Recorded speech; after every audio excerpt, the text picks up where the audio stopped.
আসসালামু আলাইকুম, কেমন আছো? আশা করছি ভালো আছো, আমিও ভালো আছি।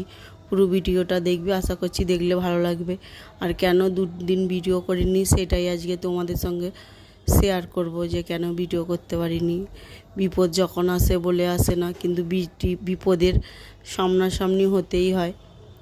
যাই হোক, আমার হঠাৎ করে আমার মামাতো ভাই স্ট্রোক হয়ে ইন্তেকাল করেছে, তাই জন্য আমি দুদিন ভিডিও করতে পারিনি।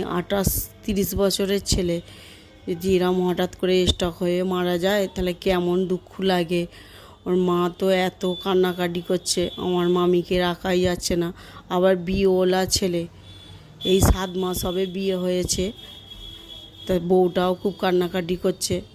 আজকে আমরা দেখতে গিয়েছিলাম, যেন মনে হচ্ছে মাথায় একটা বড় পাহাড় পড়ে গেছে, এমন বিপদ হয়ে গেছে। যাই হোক, পুরোটাই তো তোমাদের সঙ্গে শেয়ার করলুম। আর আজকে